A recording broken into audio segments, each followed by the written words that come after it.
बाबूजी, आज अगर मैं एक कामयाब साइकियाट्रिस्ट हूँ तो उसके पीछे सिर्फ और सिर्फ आप ही का हाथ है। आपने इस अनाथ को अपने बेटे की तरह पाला।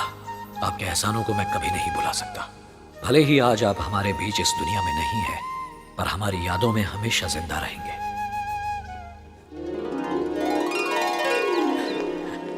माँ आशीर्वाद दो। जीते रहो बेटा, इतने दिन बाद आया है। लगता है तू तो हमें भूल ही गया था। यहाँ से जाने के बाद एक बार भी तूने फोन नहीं किया। डॉक्टर क्या बन गया, माँ को ही भूल गया। फिक्र मत करो माँ, अब मैं वतन को छोड़कर कहीं नहीं जाऊंगा।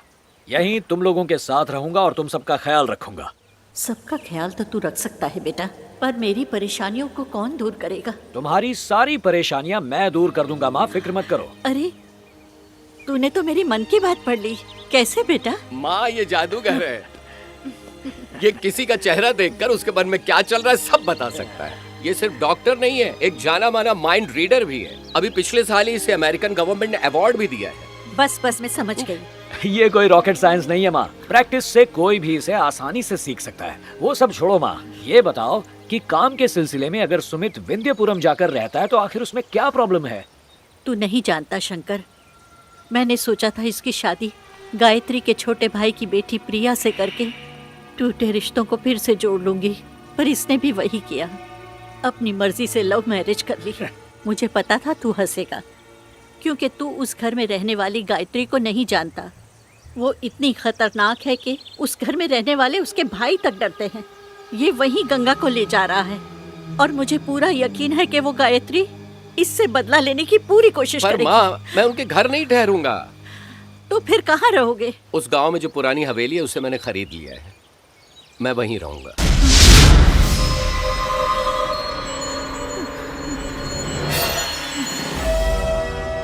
क्या हुआ माँ? बेटा मैं बचपन से ही उस हवेली के बारे में बहुत कुछ सुनती आ रही हूँ। वहाँ जो भी जाता है जिंदा वापस नहीं आता। वो हवेली कई लोगों को निगल चुकी है। उस हवेली को खरीदने की क्या जरूरत थी? माँ, मेरे होते हुए तुम्हें सुमित और गंगा की फिक्र करने की कोई जरूरत नहीं। मैं आज ही विंध्यपुरम जाकर तुम्हारे रिश्तेदारों से मिलकर उनसे बात करके उन्हें सब कुछ समझा दूंगा। साथ ही उस हवेली के बारे में पूरी जानकारी भी निकाल लूंगा। उसके बाद तुम ही फैसला करना इन दोनों को वहाँ रहना चाहिए या नहीं। सुनिए सुनिए सुनिए सुनिए। क्या हुआ? किधर? कहाँ? अरे कहाँ आग लगी जिसकी गर्मी तुझे महसूस हो रही है? भगवान ने इतना बड़ा मुंह दिया है। जरा वहाँ तो देखिए, कितनी सारी लंबी लंबी चमकदार गाड़ियाँ आ रही हैं। हाँ, सच में लंबी और महंगी गाड़ियाँ हैं। काश हमारे पास भी एक होती। आइए आइए, अपना ही घर समझिए। बड़े भैया, इनसे मिलिए। दूल्हे के पिताजी 3 जन 300 गाड़ी लेकर आए। ऑटो में आ सकते थे। नमस्कार। इतनी गाड़ियों की क्या जरूरत थी? इतनी महंगाई के जमाने में आप पानी की तरह पेट्रोल बहा रहे हैं। वैसे हम प्रिया के माँ बाप हैं, लेकिन हमारे घर के सारे फैसले मेरी बड़ी दीदी गायत्री करती है। मैं बस यूं गया और पूछ कर आया। आप बैठिए। प्रिया का रिश्ता सरस्वती के कहने पर मैंने उसके बेटे से तय कर दिया है। सालों पहले जिसे मैंने चाहा, सरस्वती ने उसी के साथ घर बसा लिया। उसने जो गलती की मैं वो दोहराना नहीं चाहती। ठीक है।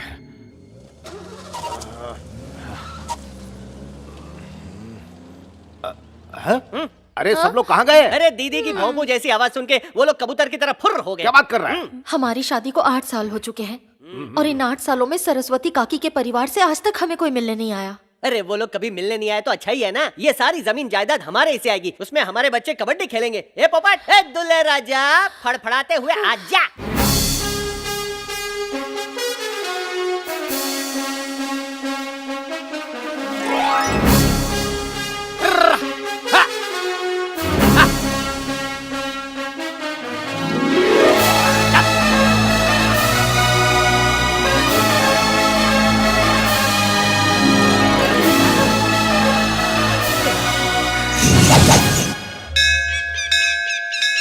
कछुए पर बैठकर तो नहीं आ रहा। रॉकेट की खोज हो चुकी है, रॉकेट पर बैठकर आना चाहिए ना। ये कौन है? बाबूजी का तबेला समझेगा जो बैलगाड़ी अंदर घुस रहा है। बैलगाड़ी लेके कौन आ रहा है? ए रोक रे, ए रुक, ए नीचे उतर, ए रुक रुक रुक, ए नीचे उतर, नीचे उतर, ए नीचे। स्टॉप। अरे यार, कल के अंधे, वो तो सच में अंधा है। उसको यहाँ क्यों लेके आया? हाँ, नकली वीरप्पन के मूंछ वाले। नो। हेलो, कौन है भाई तू जो इन 2 बैलों और एक गधे के साथ धड़धड़ाते हुए अंदर आ गए? रामपुर से मैं कस्तूरी जी का। अरे दामाद जी हैं, खुशी मनाओ, बैंड बजाओ, मिठाई बांटो। मुझे पता नहीं था आसमान में बैलगाड़ी भी उड़ती है। अच्छा हुआ लेकर आए हैं। देखिए जनाब, मैं आपका दामाद अरे नहीं वो तो मालूम है, लेकिन हमको ये भी मालूम है कि तुम ही हमारे दामाद बनोगे। मजाक कर रहे हैं? हाँ? मैं आपका दामाद नहीं हूँ, दरअसल मैं आपका होने वाले दामाद जी हम जानते हैं। ओहो, लगता है इन सबकी अकल घुटने में है। देखिए, मैं सुमित का दोस्त हूँ और मेरा नाम है शंकर। उस दिन आपको पूरी बात बताने से पहले ही फोन कट गया था। रोड कॉन्ट्रैक्ट के काम से मेरा बेटा यहाँ आने वाला है। वो आपके यहाँ रहने से शर्मा रहा है। वो बहाने बना सकता है, उसकी बातों में मत आइएगा। 1 हफ्ते पहले ही सरस्वती जी ने मेरी बहन को ये बातें बता दी थी, इसलिए हम सब जानते हैं कि तुम एकदम झूठ बोल रहे हो। इस वक्त वो प्रिया को अपने साथ लेकर मंदिर गई है। भेजे में घुसी बात, हमें तुम्हारी सारी कुंडली पता। अच्छा, तो ये बात है। और नहीं तो क्या, दाल भात है। फोड़ो रे पटाखे।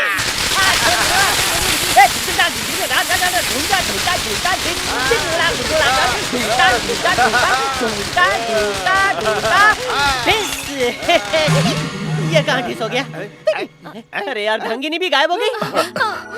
माफ कीजिए, मुझे पटाखों से डर लगता है। मुझे भी। मेरा पटाखा फूट गया क्या? आपको देखकर कुछ अलग ही फीलिंग आ रही है। आपको देखकर मुझे मेरे भैया की याद आ गई। तो ये दोनों यहाँ पर है? अरे लुका छुपी खेल रहे हो क्या? दामाद बाबू, हाँ? इसका कच्चा पक्का दोनों लाइसेंस मेरे पास है। मेरी कुंडली में मंगल है, फिर भी ये मंगल कन्या मेरे पास है। होली के बाद दिवाली भी चली गई, लेकिन हमारे आंगन में फुलझड़ी जलाने वाला नन्ना मुन्ना नहीं अरे रे आया। रे, सुमन की गोद 8 साल से सुनी है। आपके पास दिमाग पढ़ने वाली एक्सरे मशीन है क्या दामाद जी? क्या है? आपको तो फिल्मों में हीरोइन होना चाहिए। Scene cut. ये अभी भी हीरोइन है, पर मेरे पिक्चर की। दामाद जी, अब सारी बातें बाहर ही करेंगे, थोड़ी गुफ्तगू अंदर भी कर लीजिए। आइए। बाय।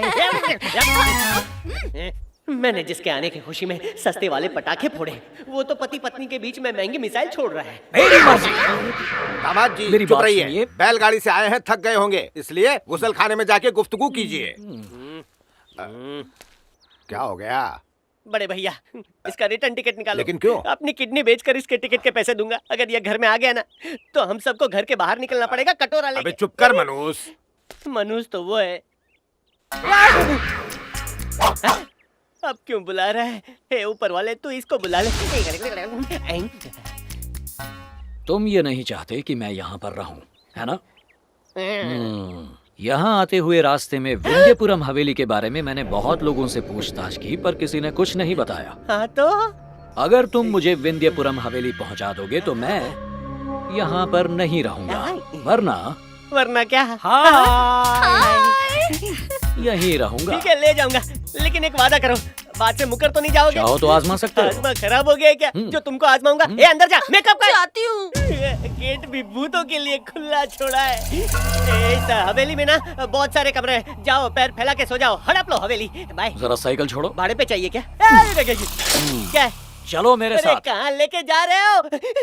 अरे दामाद जी, बचपन में गिल्ली लेने पहली बार यहाँ आया था। उस दिन नहीं मिली थी, तुम ढूंढो, मैं बाहर जाके डंडा ढूंढ के आता हूँ, ठीक है? चुपचाप मेरे साथ हवेली के अंदर चलो, वरना घसीट कर ले जाऊंगा। अच्छा? हाँ, घसीट क्या कर। बोला? वही जो सुना। अंदर भूत है? भूत प्रेत कुछ नहीं होता, चुपचाप मेरे साथ चलो। ऊपर वाले बचा ले, बचा ले। इस छोटे घर में कौन रहता है? दूध वाला रहता है। सुमन। बूढ़ा माली और उसकी पोती रहती है। वो लोग यहाँ रहते हैं और फिर भी तुम डर रहे हो। वो तो भूतों के रिश्तेदार है, मैं तो उनको जानता भी नहीं। और हम लोग जाएंगे। अरे चलो। क्या कर रहे हो? मेरी बीवी मेकअप करके मेरी राह देख रही होगी। ए, वो वहाँ पर क्या हो रहा है? चकाचक पेंटिंग हो रही है। ओ, तो यहाँ पर पेंटर्स भी रहते हैं। हाँ, पूरे 1 महीने से हवेली का थोबड़ा चेंज कर रहे हैं। एक आदमी 1 महीने से अकेला अंदर रह रहा है और हम दोनों को वहाँ अंदर जाने से डर लग रहा है। थू। वो अलग गांव का है, इस गांव का होता तो भूत उसे फाड़ डालता। भैंस की टांग नहीं, मत भैंस की चलो। मुंडी। फुल फैमिली के साथ भूत रहते हैं। भूत रहते और हैं। ताऊ चाचा के साथ पिशाच रहते हैं। पिशाच रहते हैं। सिर्फ इतना ही नहीं, 30 फुट लंबा एक एनाकोंडा जैसा नाग भी है। कईयों को डस चुका है। पिछले साल चूने की पुताई करने रंगा आया था। पूरा दिन काम करता, लेकिन 4 बजे शाम ढलते ही वो चला जाता। लेकिन एक बार उसकी घड़ी बंद हो गई। बाहर जो अंधेरा था उसकी किस्मत में धीरे धीरे छाने लगा। उस काले नाग ने उसे ऐसा डसा कि सुबह उसकी लाश गेट के पास मिली। मुंह से झाग निकल रहा था। दामाद जी, दामाद जी, दामाद जी, दामाद जी, दामाद जी को चुड़ा ले गई। अब मैं घर वालों को क्या जवाब दूंगा? जवाब तो तब दूंगा ना जब घर पहुंचूंगा। मुझे घर कौन ले जाएगा? दामाद जी।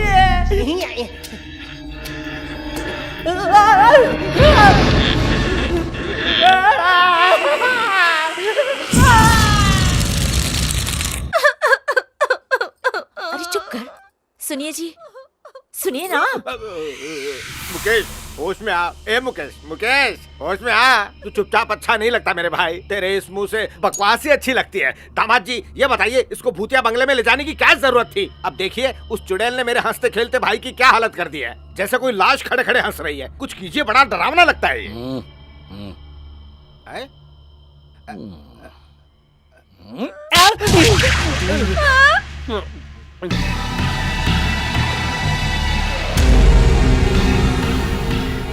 अरे गांव वालों, बताशे बट रहे हैं क्या? मेरे हिस्से के कहाँ हैं? नमस्ते माँ जी, मैं सुमित का। सुमित कहाँ है? वो इस घर का होने वाला दामाद है। जब मैंने सुना कि तुम बैलगाड़ी में सवार होकर यहाँ आए हो, तभी मुझे यकीन हो गया कि तुम मेरे दामाद नहीं हो, क्योंकि मेरा दामाद कभी ऐसे नहीं आएगा। बिल्कुल सही कहा माँ जी। यहाँ आते ही मैंने इन्हें बताया कि मैं इनका दामाद नहीं हूँ, लेकिन इन अकल के अंधों ने मेरी एक भी नहीं सुनी और आपने बिना कहे सब जान लिया। I really appreciate it. माँ जी, सुमित ने इस गांव की उस हवेली को खरीदने का फैसला कर लिया है। यस, इसीलिए उसने पहले मुझे भेजा। मैं उसका दोस्त हूँ, उसके भाई जैसा ही हूँ। मेरा नाम है शंकर। कभी नहीं। विंध्यपुरम हवेली में एक रात भी रुकना यानी मौत को बुलावा देना।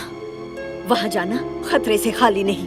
पहले ही उस हवेली में कई लोग अपनी जान गंवा चुके हैं। माँ जी, अब आपको कैसे समझाऊं? समझ में नहीं आ रहा। सुमित ने आपकी बेटी से शादी। लो, वो खुद ही आ गया।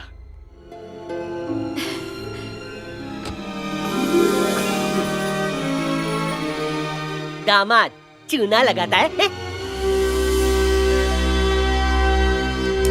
प्रिया, अरे बेटा बाहर आओ। आकर अपने होने वाले पति का चांद सा मुखड़ा तो देखो। आओ आओ, देखो।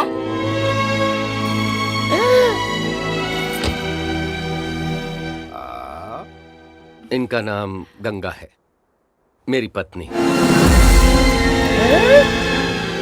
माँ जी, इसकी माँ तो यही चाहती थी कि सुमित की शादी आपकी बेटी प्रिया से हो, लेकिन इस दौरान सुमित को गंगा से प्यार हो गया और दोनों ने शादी कर ली। बेड़ा गर्क, बड़े रईस लोग मेरी बेटी का हाथ मांग रहे थे। तुम्हारे चक्कर में उन सबको हमने भगा दिया। शादी ब्याह तो सब किस्मत का खेल है पापा। किसके हिस्से में कौन आए, आखिर ये बात कौन बता सकता है? आहा, क्या पते की बात कही है। वाह, इतनी छोटी सी उम्र में इतनी गहरी बात कह दी। लाइए हाथ मिलाइए। हाथ हटा।